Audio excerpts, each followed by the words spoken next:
So the last talk of the day will be by Cédric Boutillier, and it's about from Université Pierre et Marie Curie, also called Paris the 6th. And he will talk about the bead model, the model d'Expert. Thank you.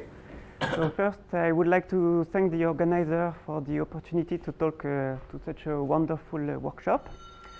So the model I will discuss today is the bead model. So it's a stochastic process, and I will explain you what it is. So first, I will describe the space of configurations of the process. So imagine you have infinitely many threads that are parallel on the plane, and you want to put beads on these threads with certain constraints. So the first one is that I impose that the configurations are locally finite, which means that on a segment of finite length of a thread, I want a finite number of beads. And the important condition is that I impose these beads to be interlaced, which means that if I look at two successive beads on one thread, I want exactly one bead on the thread on the left and one bead on the right between these two. Okay, so this condition imposes some combinatorics on the position of the beads, mainly that if we look at this closely, we see that it's like it has the same combinatorics as Z2, but turned by pi over 4. Okay, so if you look at neighboring beads, they form quadrilaterals.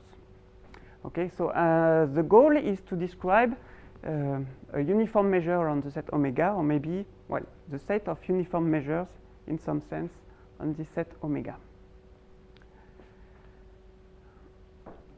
Okay, so a simple case would be this model in a finite volume. So if instead of having infinitely many threads with infinite length, we just consider a finite number of these threads with finite length and a finite number of beads on these threads, then the space omega can be simply parameterized by the position of the beads, and it would be a bounded convex subset of Rn for n equal to the sum of the number of beads. And the uniform measure on this space would be the normalized Lebesgue measure on this convex subset of Rn. But in infinite volume, you cannot do this, so you must consider the notion of Gibbs measure. So what we want for this measure are the two conditions here. So first, we want this measure to be ergodic under the action of Z cross R under translation. So this would be translation in the horizontal direction, and R would be the translation in the vertical direction. And also, we want this measure to be conditionally uniform, which means that so I have my threads, and I already told that they have the same combinatorics of Z2. So if I fix some beads which correspond to the boundary of some box in Z2, what I have inside okay, would be somehow so what should be inside is a bit configuration for thread of finite length, and the number of beads on each thread is fixed by the boundary condition. So here I should have one that should be distributed uniformly on all the possibility compatible with the boundary condition I have here. So it's the natural extension of this uniform measure in finite volume.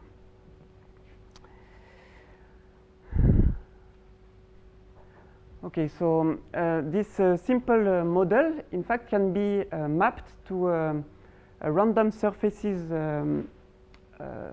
model with attractive potential on Z2. So the height of a point on Z2 would correspond to the coordinate of the corresponding bead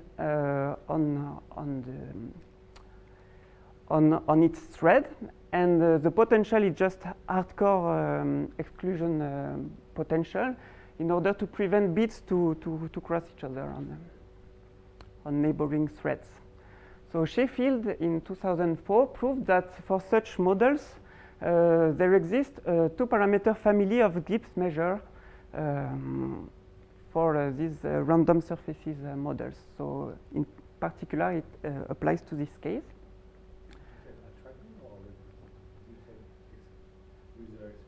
Well, it's attractive, but it depends on, so the beads are repulsed by each other somehow. Well, they cannot cross their neighbor, but the potential itself, well, it's a degenerate case of attractive potential, so it's just somehow linear, piecewise linear with infinite walls. Okay.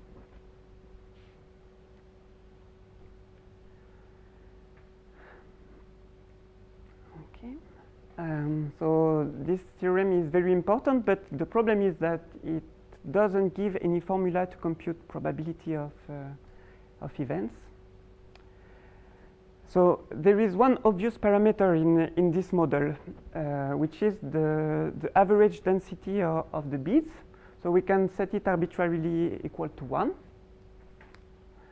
But still, we can estimate roughly at least the probability of some rare events. For example, if I take, so imagine that this is a very small interval of a thread of size epsilon, and I want to estimate the probability that I have, let's say, 3 beads on this very small interval.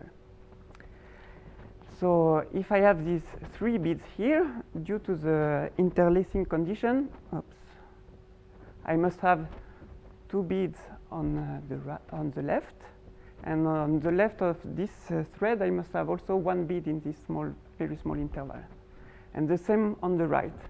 So this probability should be of order epsilon to the n squared, which is very small. So this n squared, in fact, is the same as the one in Rajumdar talks. And we will see that in a minute. But this is the sign of repulsion between the beads. And this repulsion has also been seen in other contexts, for example, in random matrices. So this is exactly the same order of repulsion between eigenvalues. So in fact, we can have a closed form for the measure on the bit configuration. So what I can prove is that the bit process is a fully determinantal point process, which means that for a fixed density, the set of Gibbs measure I have is a 1 parameter family, and for each value of this parameter, the statistics of the beads are determinantal, and with a very explicit kernel. And if you look at, so yeah, it's some discrete extension of the sign kernel. If we look at the statistics of a bead on a single thread, this reduces exactly to the sign kernel, which means that the statistics of the beads on one thread are exactly the statistics of the eigenvalues of large Hermitian Gaussian matrices with in the bulk when the size goes to infinity. So here I recall what means exactly a determinantal point process. It means that the correlation functions between endpoints are given by an n by n determinants, the entries of which are given by the kernel. So I will give an idea of the proof. Okay, so gamma is some very simple function of the ratio of the average distance between one bead and its neighbor on the left and the distance between two consecutive beads. Okay, but it will.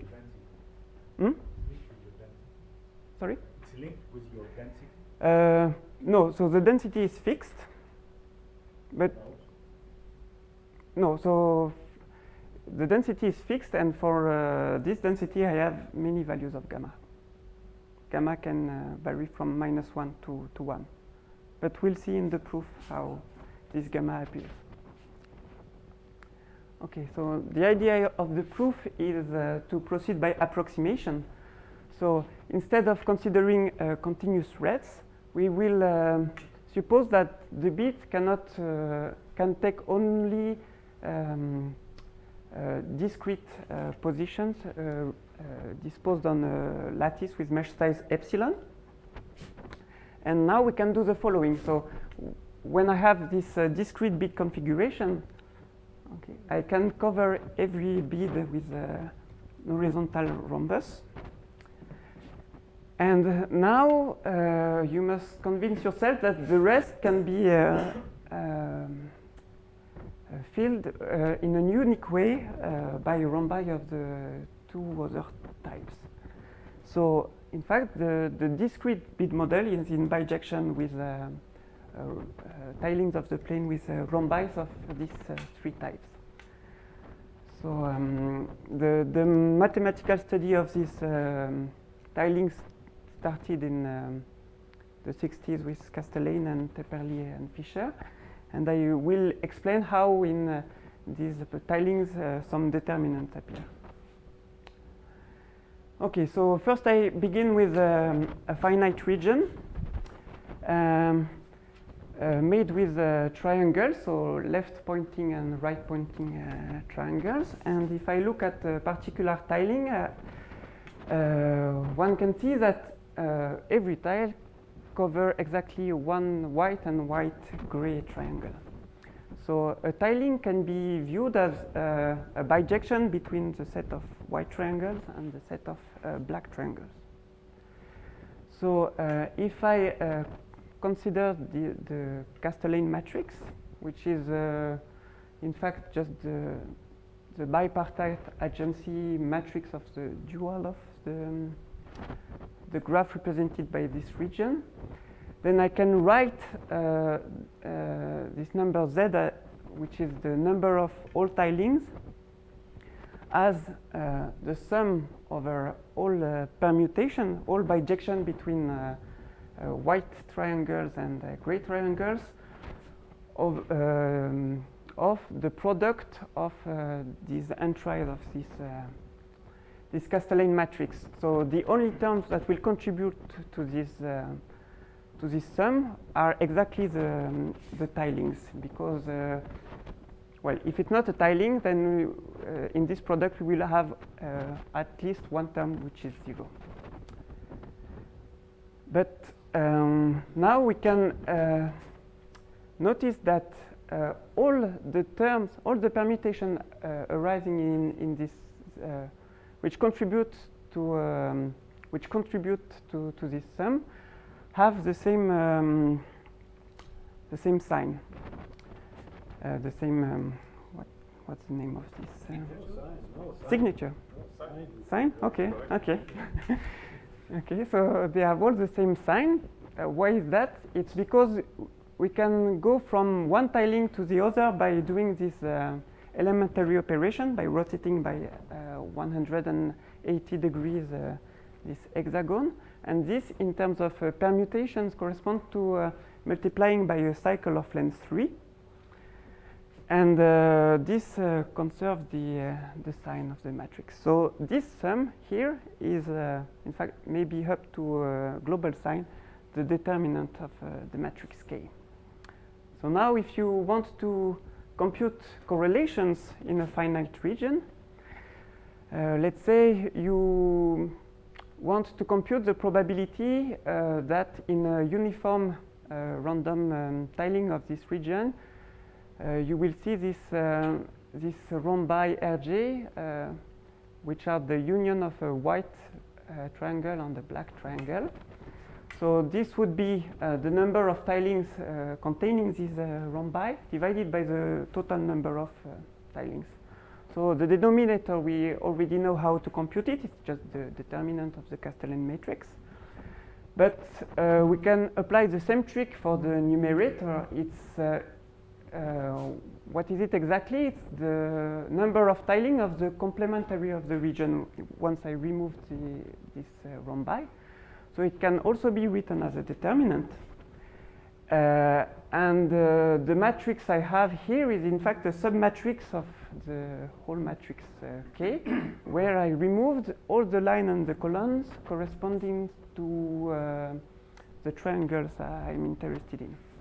And there is a Jacobi formula relating the determinant of submatrices of K with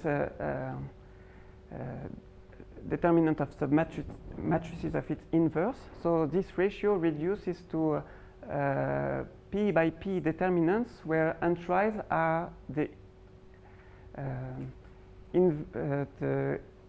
coefficients of the inverse of K indexed by the triangles I want in my tiles. Okay, so this explains how to compute correlations for a finite region. I missing something probably very fundamental. Wasn't that true that the number is not a determinant, but a determinant of the one out? So this is bipartite. So this matrix K is not the full Castellan matrix. It's just So the rows are indexed by white triangles and the columns by black triangles. Oh, okay. Sorry, so I was missing. it's just one block of the full Castellan matrix. Okay, so what we can do for the whole plane is almost exactly the same. So so imagine that this is the whole triangular lattice, and you want to compute correlation for uniform tilings of the plane. In this case, also, these are given by the inverse of the Castellan matrix. And since the Castellan matrix it's periodic because the graph itself is periodic, its inverse can be computed by Fourier transform. So it has this expression here. So what is important is the polynomial here, which is the Fourier transform of the Castellan operator, meaning that this white triangle here is linked, can be paired with the black triangle in the same fundamental domain, or maybe to the black triangle in one fundamental domain in the direction minus x, and or to this one in the direction minus y. Okay, but what happens is that this Castellan matrix has not just one inverse, but there are many of them, because there is a choice here you can do when you do the inverse Fourier transform is you can choose the radius of the torus on which you compute the inverse Fourier formula. So we have now two parameters, bx and by, and for every value of this parameter we get an ergodic Gibbs measure on tilings of the plane with rhombi, and all of these measures are conditionally uniform, which means that if we fix some boundary condition, then the measure on the measure on the region inside will be the uniform measure for finite tilings.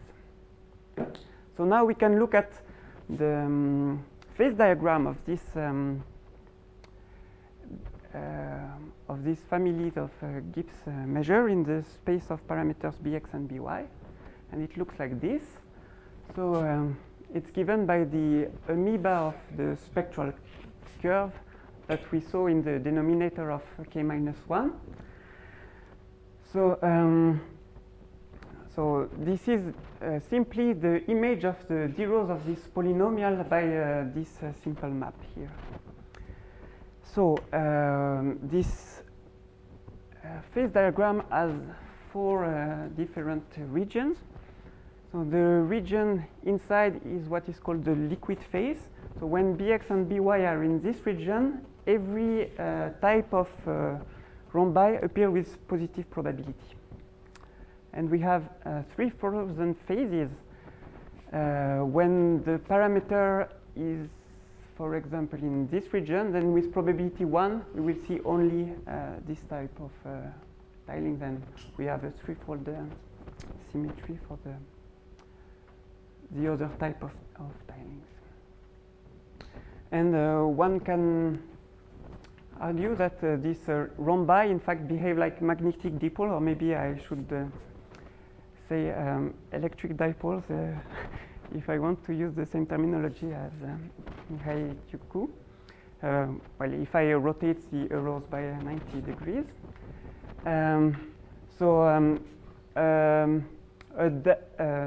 A rhombus will have a higher probability to appear if its arrow is close to the direction of the ambient magnetic field. Okay, so what is the ambient magnetic field? Is Bx, By? Well, Bx, By are the 2 components of the magnetic field, and they drive the system in some directions. So now we can start moving in this phase diagram. So when we are at the origin, every type of tile has the same probability. But for example, if we move into this direction, which is okay, so if I want to apply a vertical magnetic field, this is the direction I have to do because of my coordinates in the hexagonal lattice. So if I apply larger and larger magnetic field oriented downward, then I will go far away from the region where this tile dominates, and the probability of seeing such red guys will go to 0. Okay, but if I do a proper vertical scaling, which means that in my discrete bead model I take the mesh size to go to 0 simultaneously, then we get the continuous limit, which is exactly the continuous bead model. Okay, so what is the parameter gamma? In fact, it corresponds to the several ways we have to go to minus infinity inside this this tentacle here. Okay, so I will. So this is a schematic representation of the tentacle. So gamma equals 0 corresponds to go directly to the straight line like this. But I can choose to stay closer to that boundary, so which is where this type of tiles predominates. So this would correspond to gamma negative, and this would correspond to gamma positive. And we are closer to the region of the other guys predominate. So what we see in the shape as the tentacle asymptotically? Does it go? Well, it's a logarithmic branch. Okay, so on the tilings, what we see is that when gamma is negative, since we are closer to the blue region than to the yellow region, we see much more blue than yellow. And when gamma is positive, we see much more yellow than blue. And if we put back the beads on this picture and remove all the tiles, what happened is that so the significance of this parameter gamma is, well, it's what I explained before. Namely, when gamma is negative, a bead is much closer to its upper left neighbor than from its from this one, and it's the converse in the other setting of gamma. Okay. So we saw that this bead model occurs naturally as the limit of tilings with rhombi, but in fact this bead model is a universal limit for tilings of the plane which come from bipartite dimer models, which means that the tiles are the union of faces of a graph that can be colored by two different colors. So, so for example, if we look at dominoes, we can draw the phase diagram corresponding to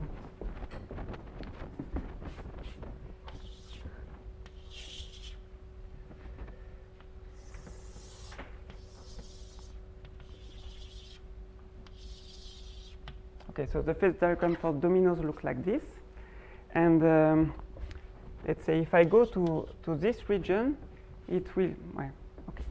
If I go to this region, this would mean that the modulus of z, which is exponential bx, will go to 0. So these two types of dominoes will have a very small probability to appear. So what we will see in this picture is long columns of let's say one type of dominant dominoes, and then after some time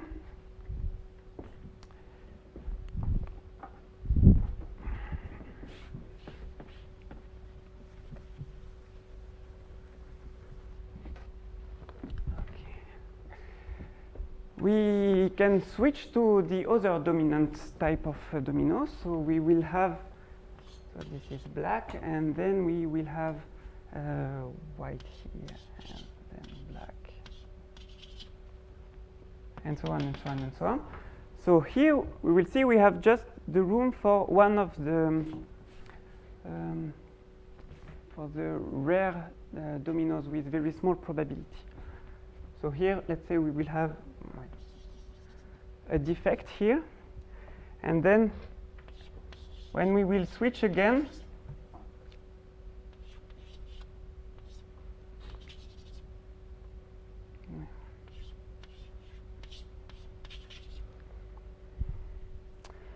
well, there will still be, okay, it's not correct.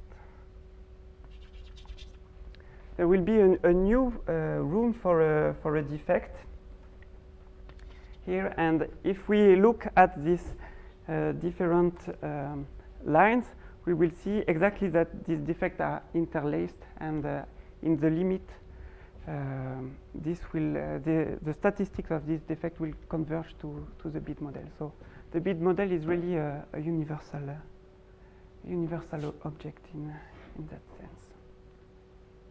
Okay, so now we can look at some variants of this process. So, for example, instead of looking at infinitely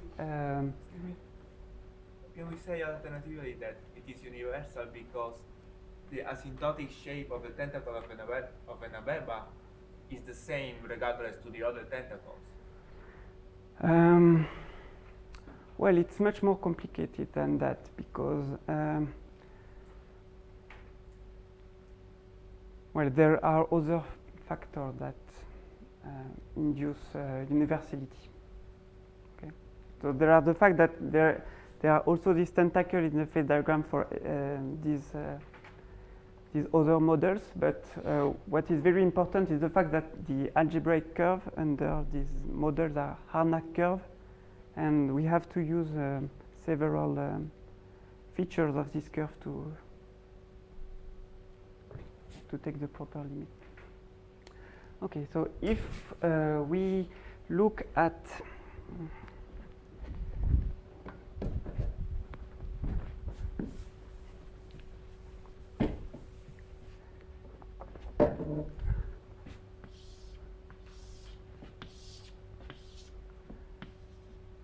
the same bit process, but not on infinitely long threads, but on circles,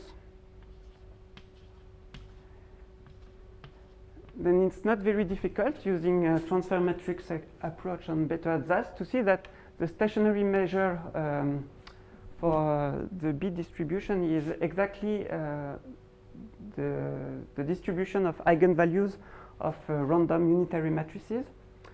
But I don't know any dynamics on unitary matrices that are reducing to the evolution of these eigenvalues. So maybe it would be, so if anyone has ideas about this, we can discuss after the talk. But it would be interesting to have maybe a matrix interpretation of this. But we can do this matrix approach when you are looking at a corner of the GUE, a corner of the bit model.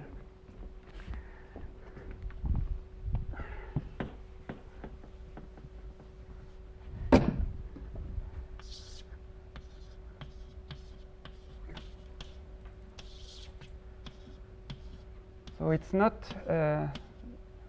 translation invariant anymore, because on each thread you have one bit less when you go on the left.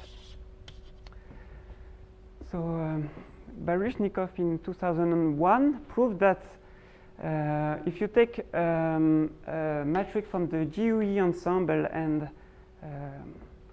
condition on its eigenvalues, then if you look at the sequence of eigenvalues of successive minors, so this is my whole matrix, and first I take n-1 by n-1 minor, and I represent its eigenvalues here, and then I take n-2 by n-2, and here are the eigenvalues for this small matrix, and so on and so on. So these are interlaced, but he proved that once you condition on the values of this, the distribution of the other is uniform on the set of all possible values. So it's really the analog of the bit model for just a corner. And in fact, Johansson and Nordestam proved that this GUE minor process is fully determinantal also, and from their kernel we can recover the kernel for the whole plane. And if we look at a large hexagon tiled with rhombi and look at the statistic of the blue tiles near the boundary here. So here you will have exactly one blue tile in this column. Here you will have 2. Here you will have 3, and so on. And when the size of the hexagon goes to infinity, the statistics of all these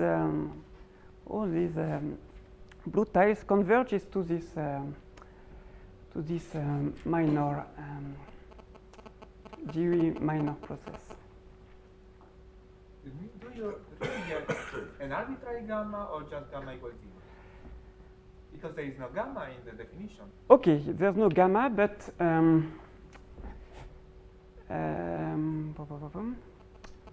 so there is the semicircular law for eigenvalue of the GUE. So if these are distributing according to this distribution in the limit, they will be distributed like a semicircle. So if you take proper limits of this GUE process, but if okay, so the limit when the bead model with gamma equals 0 can be recovered when you take the limit in that direction. So you take larger and larger matrix and you stay in the middle of the spectrum. But if you are going closer to the edge, then you will have less eigenvalues. So there's some attraction to the center, and this will correspond to some value of gamma, because the eigenvalue want to go up. So this guy will be closer to this one than to this one. You can say gamma is approximately the slope on the semicircle. Yeah, so gamma is related to the density of the semicircular law.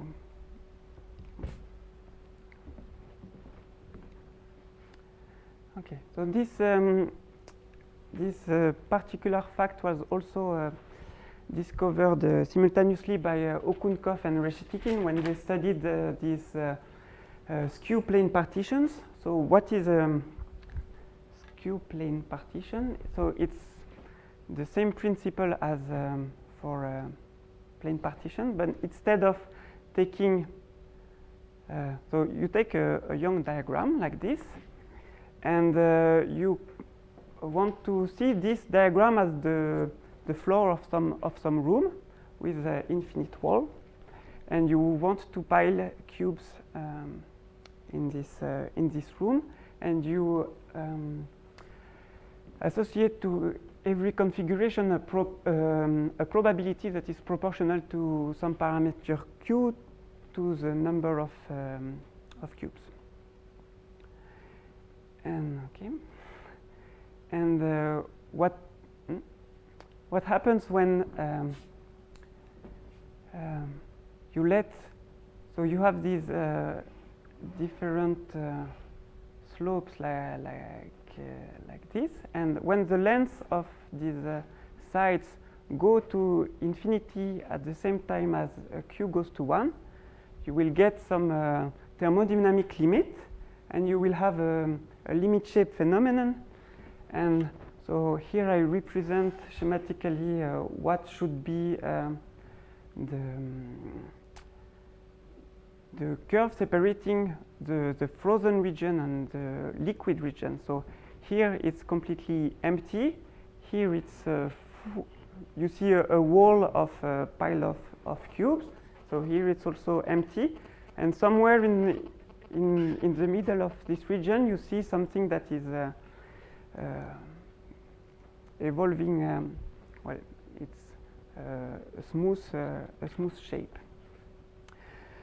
So so here you will see only in terms of tilings you will see only horizontal tiles, and you see here only tiles that are oriented in some direction. So the transition between these two regions appears by the insertion of one tile of the other type. And this introduces a defect, which implies that on the second row you will have two such defects, and so on. So the statistic of these defects are also given by this GUE minor. Okay. So now I will present a work that is in collaboration with Cédric Boutillier and Nicolas Reshetikin and Peter Tingley on related things. So what we wanted to do is to study what happens when, instead of having a very long very long slopes that go up, or very long side that go down. For the diagram, Young diagram, we take something that have slopes that are strictly between plus and -1. So what we take is some boundary that is piecewise periodic, with an alternation between a few numbers of upward steps and a few numbers of downward steps. So this, if we let this length go to infinity, this will lead to a shape with a piecewise linear contour that is strictly between plus and -1.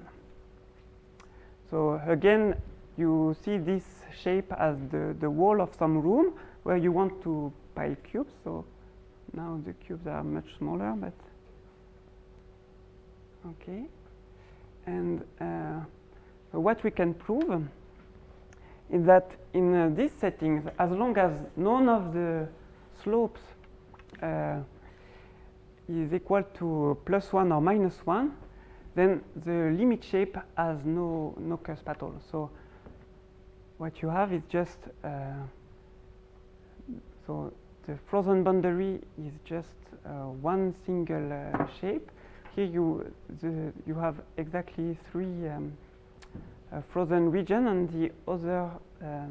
the rest of the shape is liquid. The slopes around are between 0 and 1 or between -1? Between -1 and 1. Yeah, so here it's not very clear because, yeah, so here it's just 0 and then some, but you can do things like this. And when we look at the statistics of the top of the piles of cubes we have, and we look at what happens on very high and very close to this back wall, then the statistics of these piles of cubes converge, in fact, to this bead process I presented you at the beginning. And the parameter gamma for these points is equal to the cosine of pi times the slope of a particular point. So we will have for every point of the back wall, we will have a bead process in the limit with a parameter corresponding to the slope of the back wall. So we have to say that, in fact, in this context, we see also two parameters, because the density now is not fixed. So if we look at a given height, then the density of the corresponding bead process will also depend on the position on the diagram, and this density has singularities that recall what happens when we had this. So the density of the bead process will vanish when we have an inner corner, and will go to infinity when we go to an outer corner. Do you know it qualitatively, or the true formula of the density depends on Q and so on? Sorry? We have a closed expression. Closed expression. Yeah, so it's something like a product of 2 times hyperbolic sine of some coefficient depending on the position of the corner, to the power the difference of angles at the corner. So we can analyze very simply the singularities of this. Okay, so this bead model appears in many places, at least in random tilings, and it's a very universal object. And to conclude, I would just mention some perspectives because, well, this interlacing point process appears in many places, and I would like just to mention one example. So it is based on a remark by Noam Elkis, that if you look at the number of standard skew-Young tableaus with a given shape lambda, this is in fact equal to the size of the shape factorial times the volume of the bead configuration when I put the beads with the same combinatorics as the boxes in the diagram, and with threads of unit length. And it is possible with dimer techniques using the Castellan matrix and recent results by Kenyon Okunkov for limit shapes of dimer tilings, dimer configuration. In fact, to study limit shapes for this subject, for example, if we fix the asymptotic shape of the Young diagram, and you want to study, for example, the limit shape of the generic standard tableau that is that has this particular shape. Okay, so I hope that I convinced you that this bead process is something that could be that is interesting and that can have many applications. Thank you very much.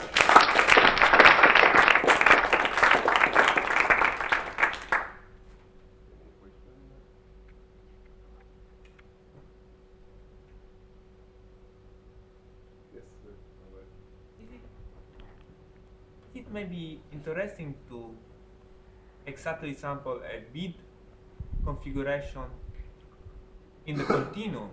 So with these positions of the beads given, for example, the diagram, without using the exactly sampling method on the dimers, because on the dimers it involves a limit for the vertical direction going to infinity, so one would have just an approximated one.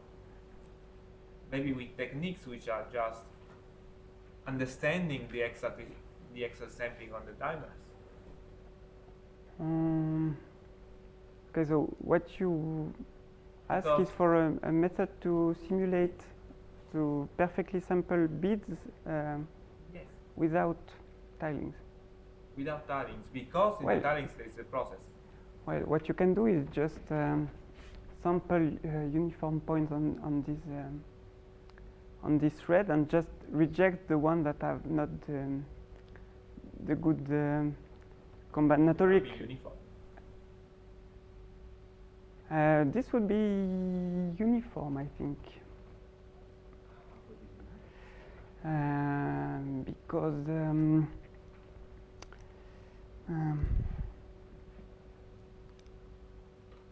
well, because so it's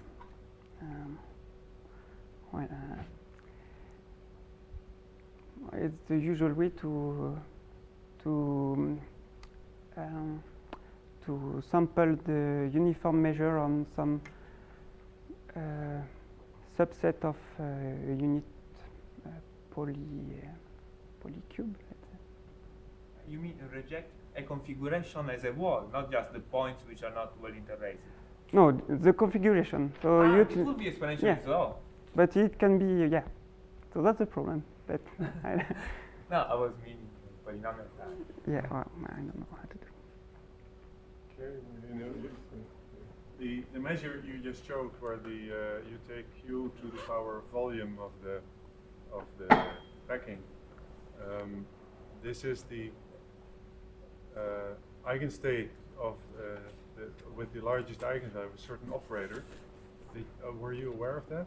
And if so, do you think you can calculate other eigenstates? Or even eigenvalues?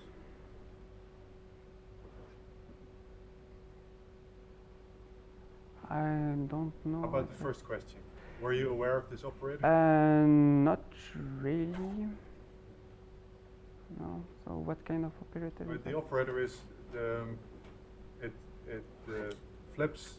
If you have three dimers on a hexagon that fill the hexagon, Yeah. you can flip it, Yeah. and so that's the dynamics of the operator. Ah, You okay. flip So this, yeah. So and that. they give an energy. Yeah. So it's the stationary measure for the flipping algorithm on piles of cube with a weight q plus q over 1 plus q or something.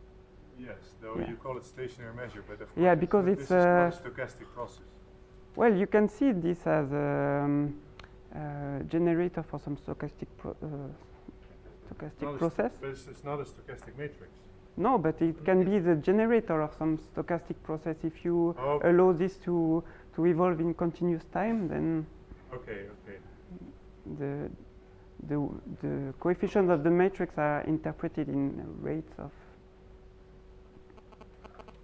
these exponential Anyway, clocks. do you think you have any means to calculate other eigenvalues of that operator? I don't know. No, I'm not sure it can be. Okay. But this is a Markov matrix. You can just take the identity. Louder, please.